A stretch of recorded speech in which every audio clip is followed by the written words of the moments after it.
안녕하세요. 교육부 교사학습평가과장 조은희입니다.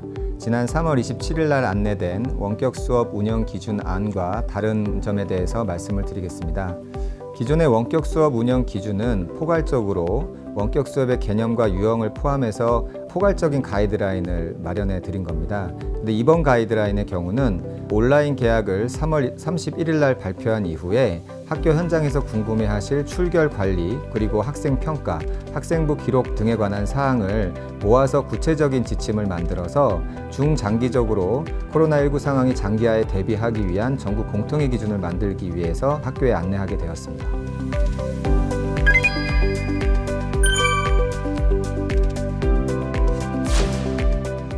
원격 수업의 출결 처리 방법에 대해서 말씀을 드리겠습니다.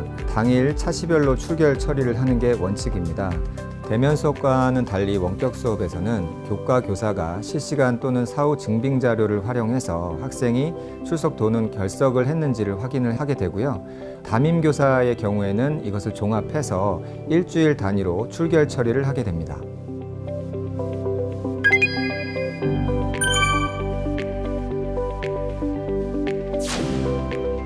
원격 수업 유형별 세부 출석 인정 기준을 말씀드리겠습니다. 우선 실시간 쌍방향 화상 수업의 경우에는 교사가 자연스럽게 학생의 출석을 확인할 수 있습니다. 동영상 활용 수업이나 과제 중심 수업의 경우에는 우선 학습 관리 시스템, 그러니까 LMS 시스템이 있는 경우에는 학생들의 출결 관리가 가능해지고요. 그 이외의 경우에는 학습을 증빙할 수 있는 자료나 전화, 유선과 같은 방법으로 교사가 학생의 출결 여부를 확인하게 됩니다.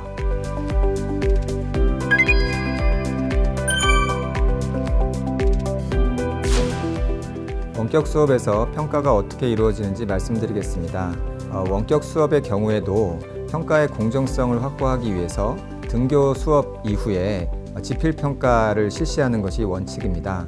다만 수행평가의 경우에는 원격 수업 중에라도 교사가 학생의 학습활동을 직접 관찰하거나 확인할 수 있다면 수행평가를 통해서 이것을 확인하거나 학생부 기재가 가능합니다.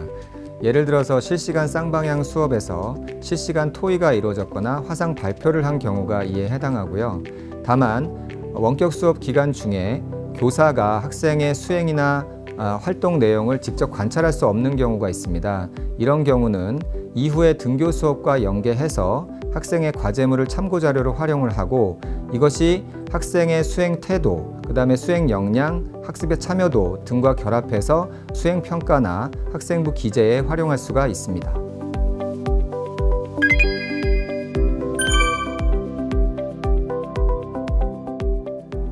원격 수업에 따른 수행평가 부담 해소 방안에 대해서 말씀을 드리겠습니다. 원격 수업은 특성상 학생의 수행을 직접 관찰할 수 없는 그런 문제점이 있을 수 있고요. 등교 수업 이후에 평가 부담이 가중되는 우려가 있습니다. 이 문제를 해결하기 위해서 이번 가이드라인에서는 수행평가의 성적 반영 비율을 조정할 수 있도록 하였습니다. 시도교육청과 학교가 이 가이드라인을 적절히 활용하신다면 학생과 교사의 부담을 줄일 수 있을 것이라고 생각합니다.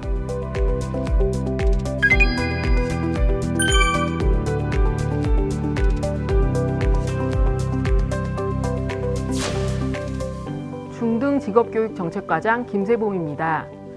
직업계고등학교 학생들의 현장 실습과 취업에 대해 문의하셨는데요. 현장 실습은 보통 2학기 때 이루어지기 때문에 현재로서는 일정상의 큰 문제는 없습니다. 현장 실습 시기도 예년과 크게 다르지 않을 전망입니다. 올해 신설 추진 중인 중앙취업지원센터에서 양질의 민간 기업을 발굴하여 연계하고 관계부처와 협력하여 공기업과 공공기관 등 공공부문 고졸 일자리를 확대해 나가고 고졸 취업이 활성화될 수 있도록 최선의 노력을 다하겠습니다.